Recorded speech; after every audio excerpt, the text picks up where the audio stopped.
BRN, where educators share what works. We have to understand that just choice isn't the solution, but choice based on passion, I think, and interest in allowing students to have the agency to tell us this is what I would like to do. Yes. Is huge.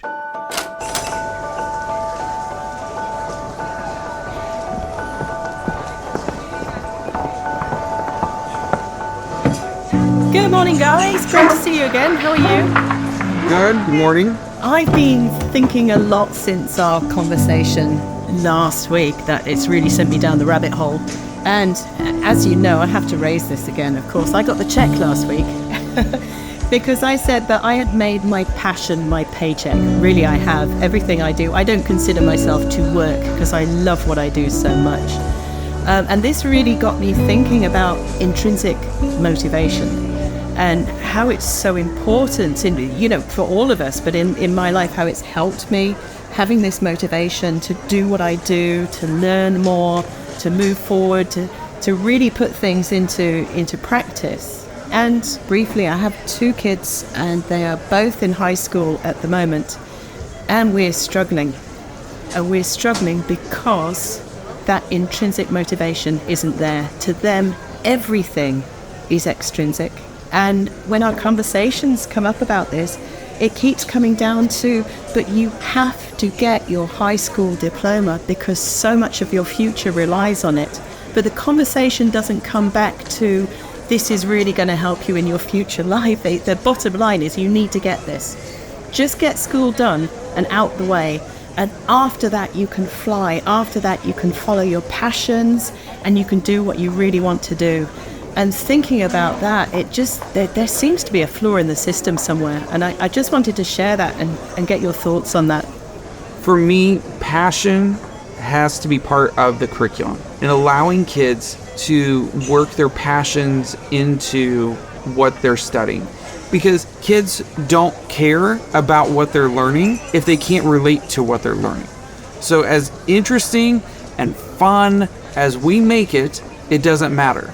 When I was first starting to teach, I showed movies, I played games, I did projects with kids, and I thought, this is what is going to engage them. This is what's going to really ignite a great learning environment. And what I ended up with was kids who would just stare at me like this is the worst thing that they've ever been through because I was asking them to do something that they didn't want to do. So they would check out, fall asleep, have conversations, and all I did was become frustrated. The moment I switched that to, okay, what do you like to do? What are you interested in? And I would have kids tell me, well, I like to produce music, or I really enjoy, playing board games with my family. And I'm like, okay, let's take those things and let's use those in class. How could you make music about the content that we're studying? And all of a sudden it used their skill sets, it used their interests, and they were able to tie that into the curriculum, which made the curriculum, I don't want to say fantastic for them, but it made it more relevant. So those are pieces that I've built in that I have noticed significant change in how students are interacting and, view the class and content. So, last time we were together, I talked about the book, The Genius Factor, Make Your Passion Your Paycheck. And Torrance Hampton talks about genius factors. A genius factor is the passion, emotions, and energy that influence intelligence, the factor that makes up your genius. But I also think the intrinsic value for adults. So, right, we have pedagogy for students, we have andragogy for adults. And andragogy also talks about those motivators.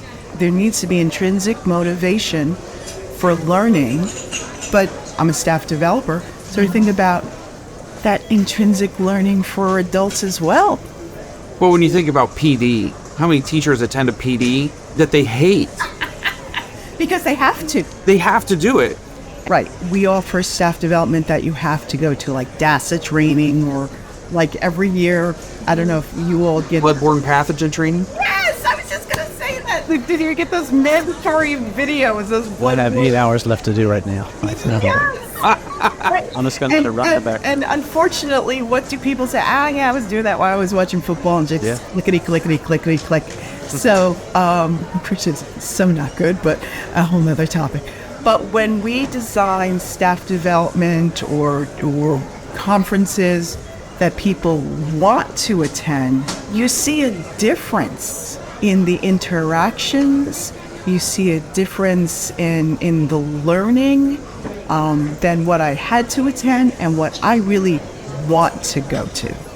Absolutely. I mean, we have to design PD that's going to be supportive, meaningful, and relevant. And so it's no different than, okay, when you do get back into your classroom, how are you making your classroom meaningful and relevant to your students? Dan, you asked a question, or you brought up a question earlier that I think is a wonderful question, but very rarely asked of students or adults. You said, what do you like to do? And when I heard you say that, I'm thinking we don't ever ask our students that, and we rarely, if ever, ask our teachers that. And it's sad, and I know you do. I mean, I've read your book. I know you do, and I've read it, reviewed it. I mean, it sounds like your class will be a fun place to be. My kids would want to be in there. But very few kids, and this is my 27th or 8th year, I can't remember, very few kids, once they get past pre-kindergarten or kindergarten, I work in elementary, truly enjoy school that I've been around, from my personal experience. 100%. We can create moments. We can create moments that are enjoyable. Yep. And I think part of that is okay in that it's important to teach students and ourselves to learn how to work hard at something that we might not like and get better and show perseverance and those skills. But there also comes a point where we can't be surprised when our students and our staff and we're not motivated and we don't enjoy it and we're not looking forward to being home more than we're looking forward to being at work. I watch the clock. I'm not going to lie. I look at the clock. I'm thinking, okay, I'll be home in 5 or 6 hours. I'll be seeing my family. I can read. I can do whatever. I mean, I look forward to that more than I do work, if I'm being honest here. And I know my kids do. My kids always have. I guess the question is, how do we fix that, or can we, or do we need to? When I ask students that question of, what do you like to do? They often say, what do you mean? I've never heard that before. No one's ever asked me that, right? Right. They have no idea. And when I say, well, how could you take, your passion for music and use it in this class? That is such a foreign concept to them that we do have to use AI at times to help bridge that gap. So I built a chatbot that is specifically for projects, and students get to ask and say, okay, here are the things that I'm interested in. This is the content that we have to cover. What sort of projects could I do? And it at least gets the ball rolling and says, oh, you could do this or that. And students can get excited about the class and about the content that we're going to be studying because now it builds relevance. I think what I love about ABOCES, and I'm sure there are other agencies, I just don't know their names, is that we provide alternate paths for learning. So, for example, kids who come to our, and some schools themselves offer career in tech programs or P-Tech programs. So students who come to our career in tech center made a choice to come, and they chose a path. So if they're coming for culinary arts, they're already coming for their passion. And when they're in there, well, of course, they need to learn the basic skills so that then they can say, I would like to try this. I would like to make this. I would like to do that. And so providing alternate paths of education for students is extremely important. And Dan, if it's foreign for students because we don't always give choice, using tools like AI to say, okay, you know what? Have this conversation with the chatbot to get your ideas going, and from there, you can move your thoughts forward. But Julie, even the idea of choice, a lot of times we think, well, if I give them options, that will make this more enjoyable for them. You could do this, or you could do that. That doesn't make it more enjoyable for kids. They just got to pick the worst of two situations. And it doesn't mean that it makes it any better for the kid. It just means that I got to either, make a bingo board or to, go read in the corner. I hate reading and I'm not good at games. So we have to understand that just choice isn't the solution, but choice based on passion, I think, and interest in allowing students to have the agency to tell us this is what I would like to do. Yes. Is huge. Caroline, is this resonating, or are we off topic from what you were originally thinking? Totally resonating with me, because it makes me think about how I wish my kids were assessed in their classes at high school, but it also makes me think about something we're starting to do at the university. It's an idea I've been bouncing around. So I'm a big fan of understanding by design, backwards design, and part of backwards design is creating real-life authentic performance tasks. Not exams, real-life authentic performance tasks. Now, the trouble I've run into in the past when doing this is exactly what you were saying, Dan, is that I've kind of set the task. So it's not linking into their passions or their intrinsic motivation. I've tried to make it authentic, but I've set what they need to do. I've set the rubric. So it hasn't really been choice. So this week I've been chatting with instructors at the university, and we've been thinking about how can we use AI to actually get our students to generate projects in their area of interest that overlaps with the topic of the course, and develop their own projects and their own rubrics even for how we're going to evaluate it.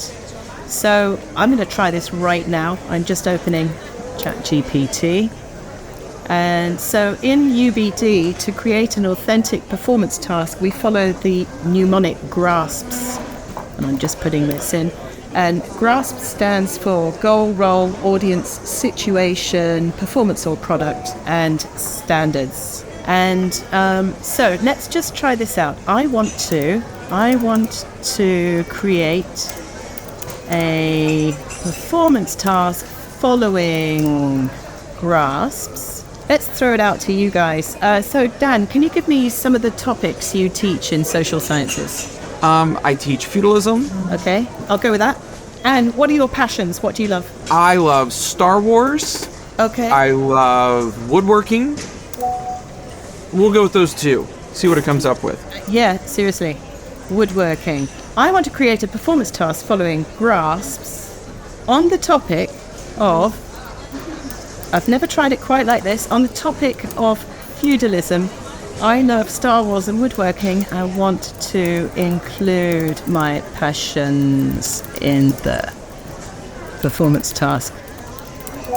Okay, here's a GRASP performance task on feudalism that incorporates your interest in Star Wars and woodworking. Goal: you are tasked with explaining the structure of feudalism by creating a model that represents the relationships between different levels of society. Your goal is to demonstrate how feudal society was organized and functioned by comparing it to a familiar structure from Star Wars and presenting this using your woodworking skills. You are a master craftsman. Okay, you get the idea. We've gone out totally on a limb here.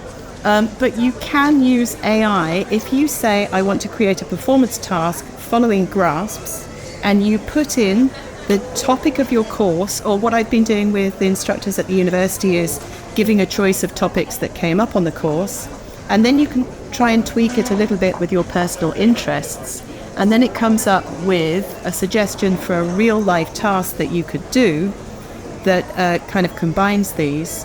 And we've also been using it to create rubrics for how you can evaluate yourself and how your teacher can evaluate you on your success towards this project. So my friend Earl says this phrase, I was going to be the skunk at the party.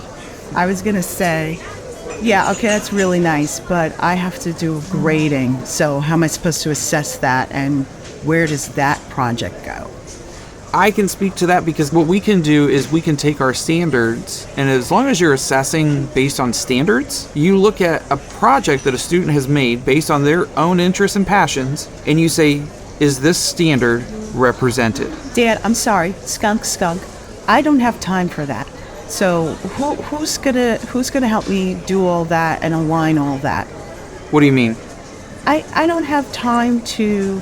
So now the kid has decided that this is their passion and this is what they want to do and this is a great project, and I don't have time to write a specific rubric for that one, or I don't have time to align the standards for that. So how am I going to do that? That's the great thing, because like I have 25 different projects in a class, and I don't have to create 25 rubrics. I have a standard that I have to cover for the unit that we're doing. So there's that driving question. Does your project answer this question? And allow the students the ability to tell you how their project aligns with the standard. So it builds greater agency with the student, because they're saying, this is what I know, this is how this is meaningful, this is how I'm making these different connections. Imagine all the higher order thinking that goes into that. Then when you're looking at it, you can say, yep, you've hit the standard, or you've gone way above the standard, or you're not quite there, you missed some elements. So that's why I love standards-based grading, because it's like 1, 2, 3, or 4. It doesn't matter how shiny a project is. And I tell students this all the time. You can make an amazing roller coaster out of toothpicks, but if you can't relate it to a project, you made a craft. And we're not crafting in this class. We're doing projects. And so you have to be able to relate it to the content, and you have a very simple structure for your grading. You've met the standard, or you went above the standard, then that is a really easy way of addressing this idea of I have to have a rubric, because if the things that are in your rubric cannot be tied back to the standard that's being assessed, you're not grading it well. I agree with you 110%. So I'm thinking about our conversation, and I'm laughing because I'm like, okay, so we're sitting in the AI cafe. How does this all relate to AI? And I guess I was thinking of this summer and the superintendent asking me and my colleague to come and present to the other superintendents in our county about AI. And more specifically, he wanted us to, and he shared how he's using it as well, because we were talking about all the different mandates, all the different forms superintendents have to fill out, all the different things. And so he was sharing how he uses it to help him, similar to the way I think we're all using it, as a chatbot for ideas, as a starting point to get things done. So what was really cool was to watch the superintendents engage in the different programs we suggested and the different ways in which we suggested they could use them. And then we were watching them choose their passion of what they wanted to use it for. Like, for example, one of the school districts said, I want to change this logo. Is there some kind of AI program I can use to go in here and kind of play around with different graphics? And we suggested Canva, because most of our districts have it. And he was going in and he was having a ball. Or somebody else was going in and working on their presentation using Gamma. So that was their intrinsic motivation to recognize there are ways they could use AI to shorten their workload, jumpstart their thinking, and to share information with others. I think Julie nailed it. I think when teachers see something that really works and the person's actually doing the thing that works, I think they'll be convinced. For example, I know very little I haven't used AI that much. I'm very new to this. But if someone were sitting next to me or to present in front of me and show me and actually do the thing that they're talking about, I think I would have more buy-in. I think too frequently we don't see the buy-in. Someone tells us about something, but we don't see it. I think having the buy-in, having someone in front of me, showing me, sitting side by side, letting me try it out, I think that would convince me. Very rarely are teachers hesitant to try something that they know will work and save them time, money, or energy. I think that's the key for me. I agree. And just allowing people to really engage with the tool. Again, I use school AI all the time, showing teachers how to use that. It saves them so much time so that they can do the things that are going to bring passion back into the classroom, build student interest. And when I show them, this is how you can help your students connect their interests and their passions to what it is you're covering, it really enhances, I think, their comfort level, because let's be honest, sometimes we're just not comfortable releasing that much control in our classroom to say, okay, you tell me how you would like to do this.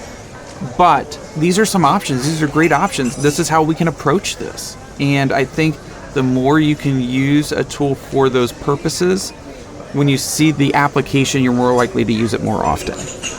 I've really enjoyed chatting today. It's certainly raised lots of different ideas and conundrums. I mean, basically, learning is all about intrinsic motivation, and education systems, because of how they've developed, are about mandates, which in effect are extrinsic motivations. So we kind of have this paradox, and it will be interesting to see how this is maybe disrupted by AI. Maybe if we go through a paradigm shift in relation to how education has to shift in line with AI. So lots and lots of food for thought. Now, I've been using an AI app to track my finances, and I've been tracking who's been paying the check for the last few days. And Dan, I believe it's your turn. All right, I'll take it. No AI. See you next week. All right, see you guys. Bye-bye. Thanks for tuning in. If you're a principal, superintendent, technologist, or CTO looking for creative ways to kickstart conversations about generative AI with your team, head over to Hacking GenAI in Education to access a growing library of stimulating conversation starters. Just click the link in the show notes or go to hackinggenai.org to start relevant conversations that will engage your entire team and take your AI discussions to the next level. Till next time, keep the conversation going.